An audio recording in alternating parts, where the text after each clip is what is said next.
जी, सभी बहुजन press reporters का आज के इस प्रेस कॉन्फ्रेंस में स्वागत करता हूं। 5 अक्टूबर 2022 को the Buddhist society of India और जय भीम मिशन के माध्यम से दिल्ली के अंबेडकर भवन रानी झांसी रोड पर बौद्ध धम्म दीक्षा का कार्यक्रम आयोजित किया गया और ये कोई पहला कार्यक्रम नहीं था। पिछले साल भी वही उसी जगह पर यह कार्यक्रम हुआ है जिसमें राजेंद्र पाल गौतम पिछले साल भी उसमें शामिल थे। और 22 प्रतिज्ञा, क्योंकि बाबा साहब अंबेडकर जी के बौद्ध धम्म दीक्षा का वो दिन मनाया जाता है, अशोका विजयादशमी हो या 14 अक्टूबर हो, जो कोई पहला आता है तो उस दिन वो ये लाखों के संख्या में लोग बौद्ध धम्म दीक्षा लेते हैं, प्राप्त करते हैं, ग्रहण करते हैं और 22 प्रतिज्ञाओं का पठन दोहराने का काम भी वहां पर होता है। लेकिन इस बार क्योंकि गुजरात में यहाँ कहीं पर इलेक्शंस है, इसलिए यहाँ की जो हिंदू मानसिकता या ब्राह्मण मानसिकता के जो लोग हैं, उन्होंने बाबा साहब अंबेडकर जी की 22 प्रतिज्ञाओं को ये हिंदू समाज के लोगों में नफरत फैलाने का काम मीडिया ने यहां पर किया है। चाहे वो आदेश गुप्ता हो, बीजेपी के प्रवक्ता हो, जिन्होंने प्रेस कॉन्फ्रेंस लेकर ये कहा है कि बौद्ध धर्म की दीक्षा में हिंदुओं के देवी देवताओं को गाली दी गई, ये इस तरह से झूठा प्रचार यहां पर मीडिया में हुआ। हमें ये कतई पता नहीं था कि हमारे इस बौद्ध धम्म दीक्षा के कार्यक्रम के बाद इतनी बड़ी कंट्रोवर्सी क्रिएट होगी। ये मुझे ऑस्ट्रेलिया में जाने के बाद पता चला और सभी चैनल के लोग ये गलत तरह से हिंदुओं के दिलों में बौद्धों के विषय में, बौद्धों के बारे में नफरत फैलाने का काम यहां पर हो रहा था। मोदी सरकार या ये आरएसएस है, पहले हिंदू और मुसलमानों को आपस में लड़ाया करती थी, अब मुसलमानों को इन्होंने पीएफआई के माध्यम से, बाकी के माध्यम से इन्होंने रेड्स डालकर उनका जो मूवमेंट है वो खत्म कर दिया।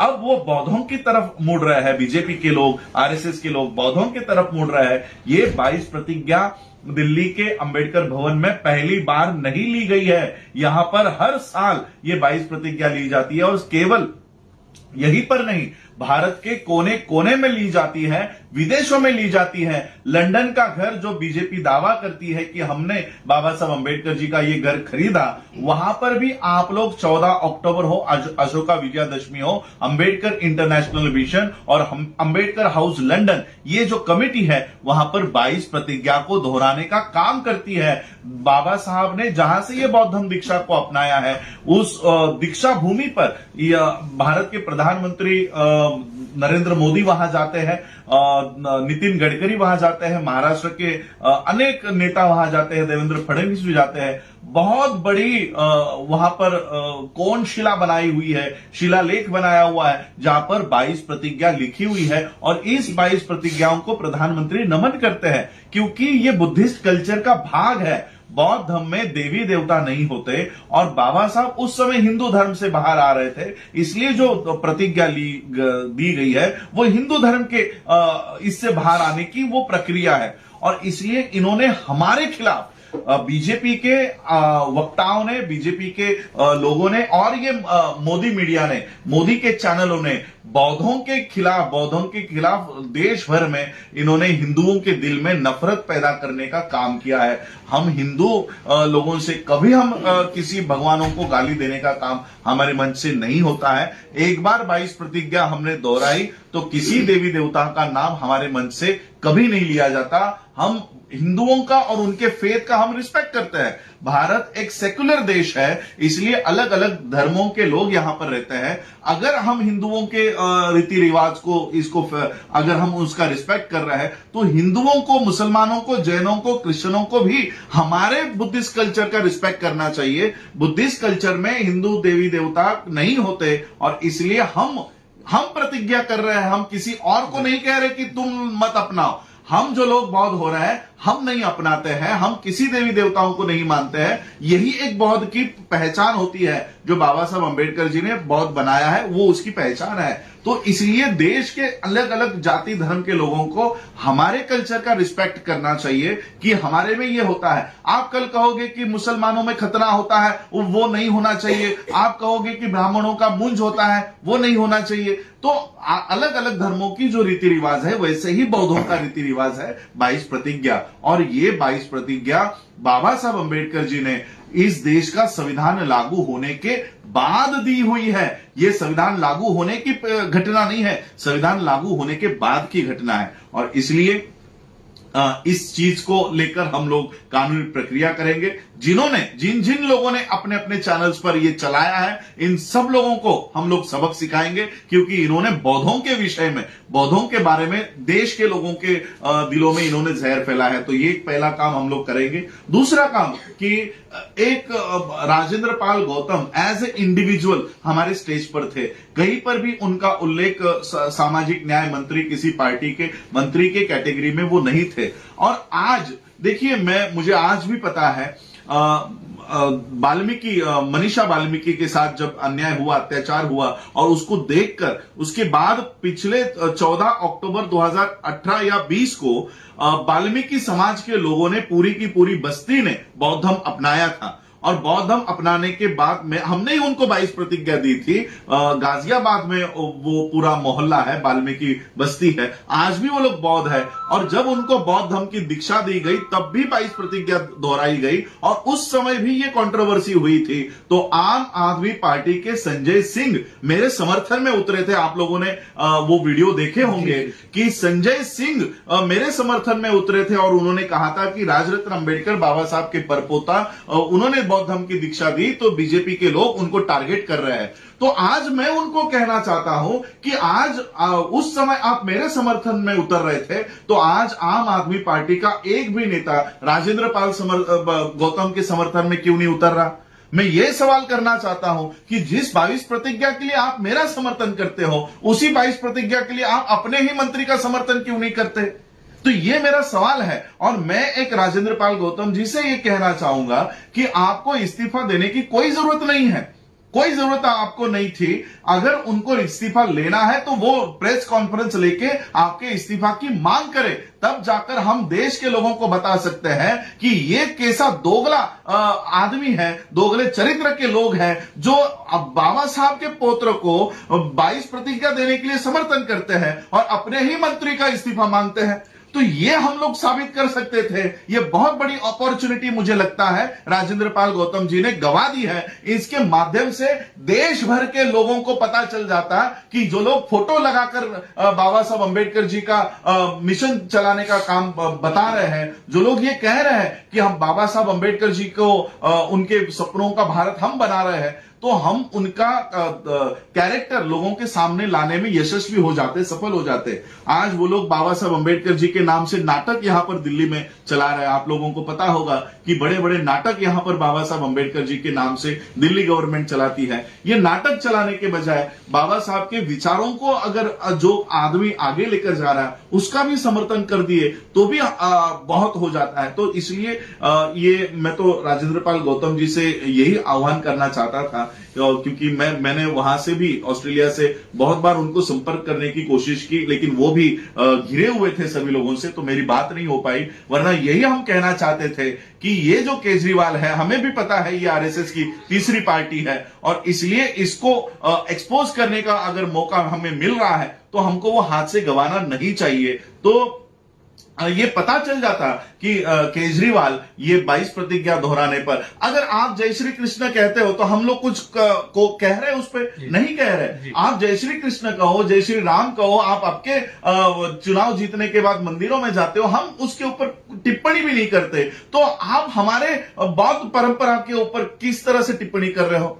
तो इसलिए ये एक बहुत बड़ा, मुझे लगता है, एक मौका था जो हम लोगों ने गवा दिया है। लेकिन फिर भी देश के लोगों को यही देखिए, ना राजरत्न अंबेडकर बड़ा है, ना राजेंद्र पाल गौतम बड़ा है। बाबा साहब अंबेडकर जी की मिशन को जो आगे लेकर जाएंगे, हमको उसके साथ खड़ा होना चाहिए। हम लोगों को इसका पॉलिटिकाइजेशन नहीं होना देना चाहिए। लोग भ्रमित होकर कल को फिर राजेंद्र पाल गौतम जी आम आदमी पार्टी में ही कंटिन्यू रहे, तो इसका मतलब ये नहीं कि लोगों को भी आम आदमी पार्टी में चले जाना चाहिए। ऐसा कतई नहीं करना। राजेंद्र पाल गौतम जी इस समाज के एक व्यक्ति है, नेता नेता है, इसलिए हम उनका समर्थन करेंगे, आखिरी दम तक करेंगे, लेकिन उनके पॉलिटिकल पार्टी को हम कतई सपोर्ट नहीं करेंगे और कतई हम इस पॉलिटिकल पार्टी का लोगों को भी हम लोग कहेंगे कि कभी इसका झंडा भी इसका नहीं उठाना है। और इसका निषेध तो हम करते ही हैं, आम आदमी पार्टी का पूरे देश और विदेशों में इसका ये निषेध शुरू हो चुका है।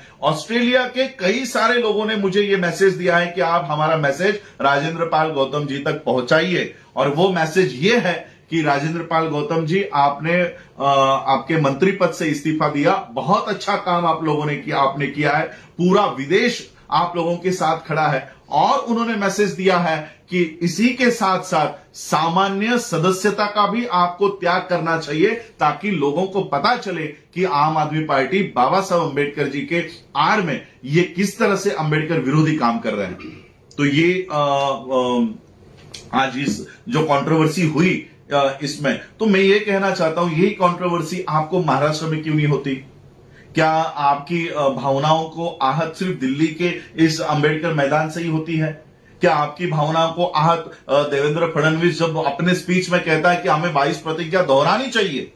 ये देवेंद्र फडणवीस महाराष्ट्र का उप मुख्यमंत्री, एक लीगल पोस्ट पर, एक सैंक्शन पोस्ट पर रहकर वो अगर ये बात कह रहा है, तो आप देवेंद्र फडणवीस का इस्तीफा क्यों नहीं मांग रहे हो? क्योंकि वो भी 22 प्रतिज्ञाओं का समर्थन कर रहा है और वो कह रहा है कि 22 प्रतिज्ञाओं को दोहराना चाहिए। प्रधानमंत्री नरेंद्र मोदी उस 22 प्रतिज्ञा के शिलालेख को नमन करते हैं, तो प्रधानमंत्री का इस्तीफा क्यों नहीं मांग रहे हो? तो ये कहीं ना कहीं लोगों को, भारत के लोगों को समझ जाना चाहिए कि ये बौद्धों के खिलाफ इस देश में नफरत फैलाने का काम कर रहे हैं। ये आज की हुई कोई प्रतिज्ञा नहीं है, 1956 से चली आ रही है। और भारत सरकार ने इस प्रतिज्ञाओं को, अगर इसके खिलाफ इनका कुछ नारा होता है, अगर इनको ऑब्जेक्शनेबल होती, तो भारत सरकार इसको छापती नहीं। भारत सरकार की किताबों में ये बुक राइटिंग एंड स्पीचेस में छपी हुई है। तो इसका मतलब ये अप्रूव्ड है और इसलिए हम वो कह रहे हैं।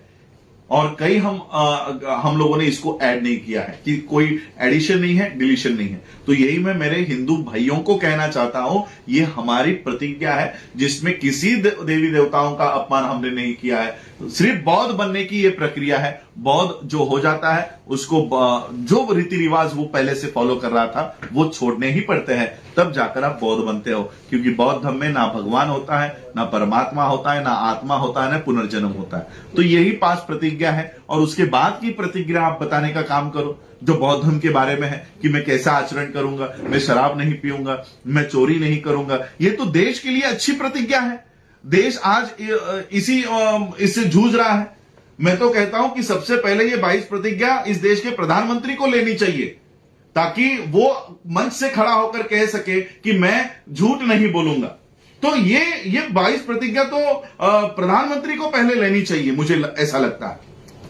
थाईलैंड की यात्रा पर क्या कहेंगे, क्या कुछ अपडेट है? जी, थाईलैंड में वर्ल्ड फेलोशिप ऑफ बुद्धिस्ट की 30वीं कॉन्फ्रेंस हो रही थी और बाबा साहब पहली, तीसरी और चौथी कॉन्फ्रेंस में गए थे। हर 2 साल के बाद ये कॉन्फ्रेंस होती है। मैं 29वें कॉन्फ्रेंस को 2018 में गया था और उसके बाद लॉकडाउन लग गया, तो 2020 की कॉन्फ्रेंस नहीं हो पाई और अभी 2022 की कॉन्फ्रेंस 3 दिन जो चली, तो वहां से मैं अभी यहां पर आया हूं। और भारत की जो बौद्धों की भूमिका है, बौद्धों के साथ क्या होता है, और हमें तो ये बहुत अच्छा प्रूफ मिल गया कि बौद्ध धर्म दीक्षा लेने के बाद किस तरह से हमारे ऊपर अन्याय हो रहा है, अत्याचार हो रहा है। ये हमने वर्ल्ड के प्रेसिडेंट को हमने वहां बताया है, काफी लोगों से चर्चा की है। लेकिन एक बात बहुत मुझे वहां पर चुभ रही थी, वो ये थी कि सभी देश के लोग यही कह रहे थे कि आपका प्रधानमंत्री तो बौद्ध है, वो बौद्ध होने पर ऐसा कैसे कर रहा है। तब हमने सभी लोगों को जाहिर बता दिया कि ये बौद्ध नहीं है, ना तो प्रधानमंत्री बौद्ध है, ना तो यूपी के सीएम बौद्ध है। यूपी के सीएम को बौद्ध, जैसे मैंने आज ये चीवर पहना है, उनका भी जो वस्त्र होता है ये इसी भगवे कलर का है। तो लोगों को लगता है कि ये बुद्धिस्ट मॉन्क है, और सिर्फ लगता ही नहीं है, इन्होंने किताबें लिखी है कि एक मॉन्क सीएम बन गया है, इस तरह से किताबें लिखी हुई है। और तो ये हमने वर्ल्ड के लोगों को जाहिर कर दिया कि ये कोई बौद्ध नहीं है, इनका बौद्ध हमसे कोई लेना देना नहीं है, बल्कि ये तो भारत के बौद्धों को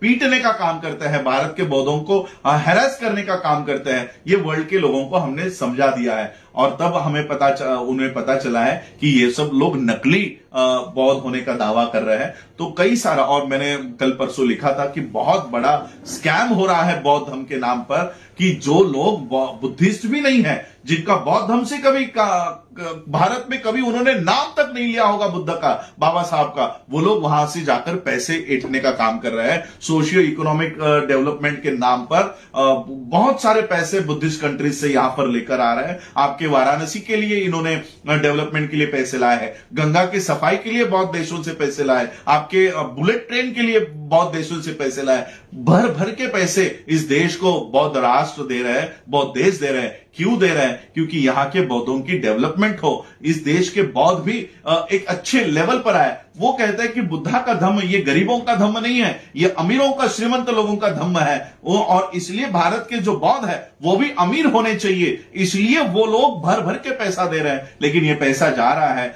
क्या नाम है वो आपका, गंगा की सफाई में, और नहीं, एक वीएचपी का कुछ इंद्रेश करके है, इंद्रेश कुमार आरएसएस का इंद्रेश कुमार, ये वहां से पैसे ले रहा है।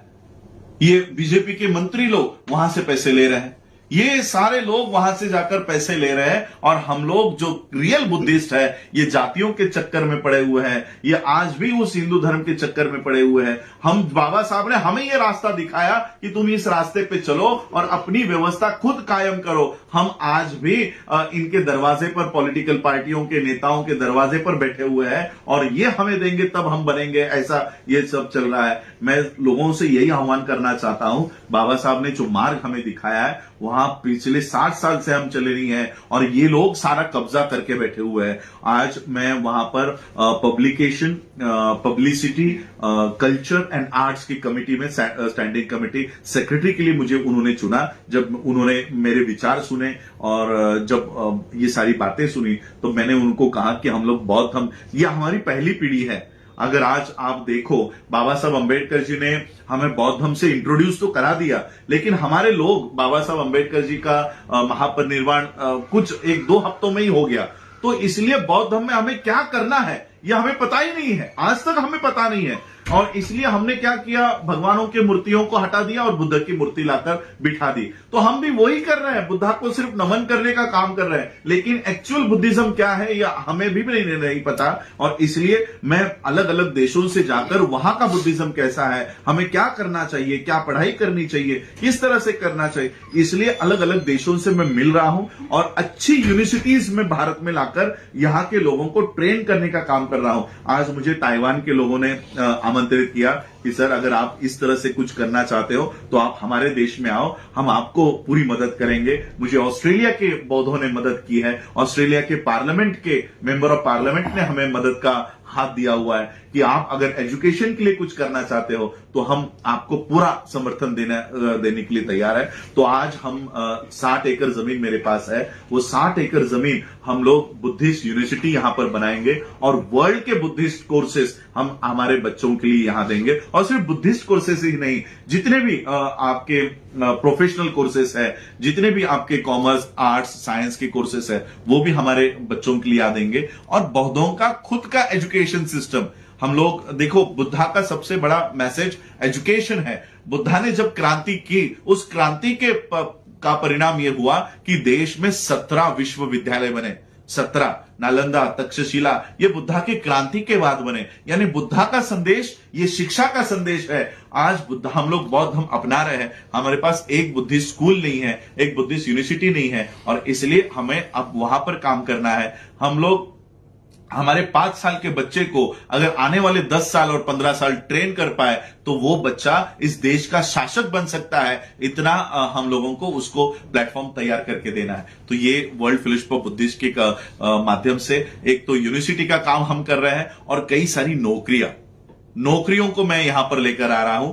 बायोटेक्नोलॉजी के माध्यम से ताइवान ने मुझे आह्वान किया है, मुझे इनवाइट किया है कि सर बायोटेक्नोलॉजी के लिए आपके देश में जो आप करना चाहते हो सारा आपको हम देने के लिए तैयार है। तो मेरे ख्याल से नवंबर महीने में ही, अगले महीने में ताइवान जाऊंगा और वहां के एंटरप्रेन्योर्स को भारत में लाकर बौद्धों को देने का काम करूंगा कि ये बुद्धिस्ट है, वो भी यही चाहते हैं कि हम जो काम कर रहे हैं, हमारी जो टेक्नोलॉजी है वो हम भारत को देना चाहते हैं, लेकिन हम किसी ब्राह्मणी व्यवस्था के आदमी को नहीं देना चाहते, वो बौद्धों को देना चाहते हैं। तो वो सारा जो आज तक डाइवर्ट हो रहा था, अडानी अंबानी के पास जा रहा था, आज वो वापस बौद्धों के हाथ में लेकर देने का काम हम करेंगे।